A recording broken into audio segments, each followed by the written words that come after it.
நமக்காக யாமை செய்து முடிக்கிற ஆண்டவராக இயேசுவின் இந்த நாமத்தினால் உங்களை வாழ்த்துகிறேன். இந்த நாள் நம்முடைய ஆவிக்குரிய சிந்தனைக்காக சங்கீதம் 138:8 நான் வாசிக்கிறேன்.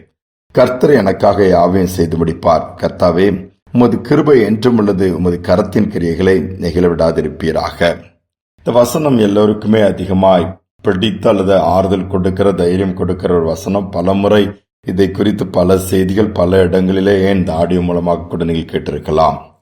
ஆனால் அந்த வசனத்தினுடைய அர்த்தம், அதனுடைய காரியங்கள் சில நேரம் எல்லோருக்குமே புரிந்திருக்கும் என்று சொன்னால் அது கேள்விக்குறிதான். ஏதோ சரி, அந்த நேரத்தில் ஆறுதல், அந்த நேரத்தில் ஏதோ இந்த வாசனம் பேசும்போது பேசிச்சு என்னுடன் சொல்லி கடந்து போய்விடுவார்கள்.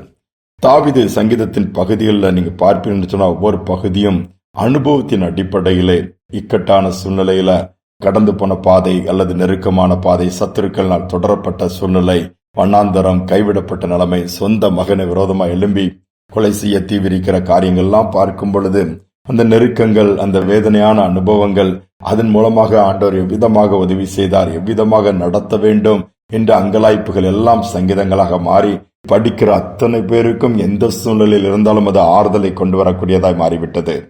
இன்றைக்கும் அன்னையோட வாழ்க்கையில அதே போல அனுபவத்திலும் கடந்து வருகிறது நாம் பார்க்க முடியும்.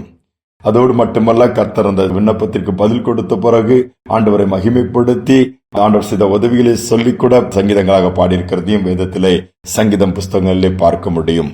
அவ்விதமாகவே சங்கீதத்திலே தாவீது சொல்கிற காரியம் அதுதான். எல்லா பக்கங்களும் கைவிடப்பட்ட நிலைமை வரும்பொழுது கூட எனக்காக யாவையும் செய்து முடிக்கிற கர்த்தர் இருக்கிறார். கர்த்தர் தான் எனக்கு எல்லாவற்றையும் செய்யக்கூடும், அவர் எல்லாவற்றையும் செய்து முடிப்பார்னு சொல்லி தைரியமாக சொல்லுகிறார்.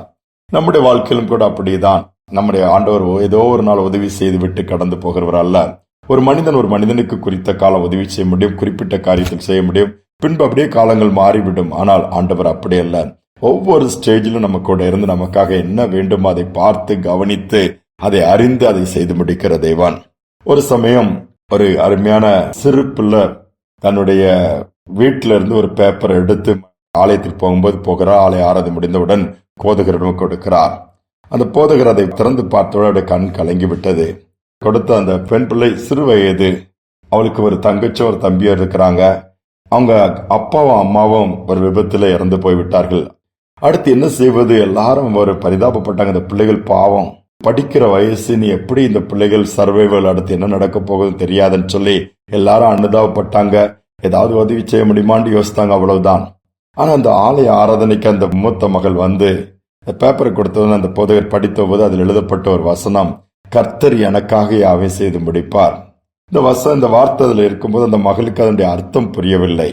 போதகர்கிட்ட போய், ஐயா இந்த வார்த்தை படிச்சு எங்க வீட்டுல இருந்துச்சு, ஒரு வசனம், அது பார்க்கும்போது எனக்கு ஏற்றதா தெரிஞ்சானா அதனுடைய அர்த்தம் புரியல, அதனால எழுதிட்டு வந்திருக்கிறேன், எனக்கு கொஞ்சம் விளக்கி சொல்லுங்க சொல்லும்போது அந்த போதகர் அந்த பிள்ளையை உட்கார வச்சு சொன்னாரா, ஒருவேளை நான் உதவி செய்தால், எங்களுடைய சபை உதவி செய்தால், அல்லது உங்கள் உறவினர் மற்ற செய்தால் குறித்த காலம் தான் செய்ய முடியும், குறித்த பகுதிக்கு தான், குறித்த அளவு தான் என்று. ஆனால் கர்த்தர் உனக்கு உதவி செய்வார் என்று சொன்னால் யாவையும், உனக்கு என்ன வேணும், தங்கச்சிக்கு என்ன வேணும், தம்பிக்கு என்ன வேணும், எப்போ படிக்கிற காலத்துல படிப்பின் காரியங்கள், வேலைக்கு வரும்பொழுது வேலையின் காரியங்கள், திருமணம் வரும்பொழுது திருமணத்தின் காரியங்கள், இன்னும் அடுத்தால உங்க வீட்டின் காரியங்கள் எல்லாம், முதிர் வயது வரை என்னென்ன தேவையோ, என்னென்ன செய்யணுமோ, ஆவிக்குரிய பூமிக்குரிய எல்லாவற்றையும் அவரால் செய்ய முடியும். ஏனென்றால் அவர் சர்வ வல்லவர் அல்லவா. அதுதான் இந்த வசனம் சொல்கிறது. யாவையும் கர்த்தரே உங்களுக்கு செய்வார், நீ கவலைப்படாதமா.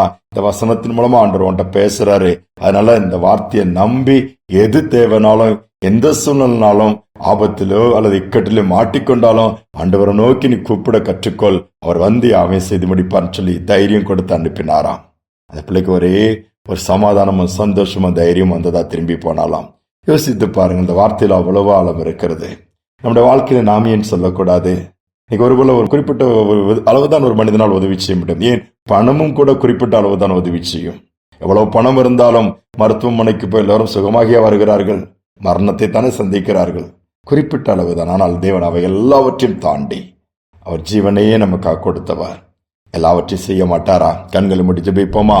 அன்பின் பரலோக தகப்பனே, இந்த நாளிலும் கூட எவைகள் எல்லாம் தேவைகள் இருக்கிறது, ஒத்தாசை வர வேண்டும், உதவி வேண்டும், எனக்கு என்ன செய்வதென்றே தெரியல என்று அங்கலாய்க்கிற பிள்ளைகள் இந்த செய்தியை கேட்பார்கள் சொன்னால், அல்லது நாங்கள் அனாதை போல இருக்கிறோம், ஆதரவற்ற நிலைமையில இருக்கிறோம், எங்களுக்கு உதவி செய்ய யாரும் இல்ல, அல்லது எங்களுக்கு பண வசதி இல்ல, கடன் பிரச்சனையில் இருக்கிறோம், எங்களுக்கு எந்த விதத்துல காரியங்கள் கைக்கூடி வரமாட்டேங்குது, நஷ்டப்பட்டு போட்டோம் அல்லது எல்லாவற்றையும் இழந்துட்டோம்னு சொல்லி கவலைப்படுகிற பிள்ளைகள் இந்த செய்தியை கேட்டால் அவர்களையும் நீர் ஆறுதல் படுத்தி அவர்களுக்கு என்ன தேவை என்பதை நீர் அறிந்திருக்கிறீர். மனிதனுடைய இருதயத்தின் நினைவுகள் சிந்தனைகள் எல்லாவற்றையும் அறிந்த தேவன், இந்த நாளிலும் யாவையும் செய்து முடிக்கிற தேவன் நீர் என்பதை ஒவ்வொருவரும் உணர்ந்து கொள்ள அறிந்து கொள்ள விசுவாசிக்க நீர் கிருபை கொடுப்பீராக. ஏதோ ஒரு நாள் உதவி செய்கிற தேவன் அல்ல, from the beginning to end, கடைசி வரை இம்மையில் மட்டுமல்ல மறுமையிலும் எங்களை மோடு வைத்து பராமரித்து சந்தோஷமான வாழ்க்கை கொடுக்கிற தேவன் நீர் அல்லவா. அந்த நம்பிக்கை இதை கேட்கிற ஒவ்வொருவருக்கும் உண்டாகட்டும்.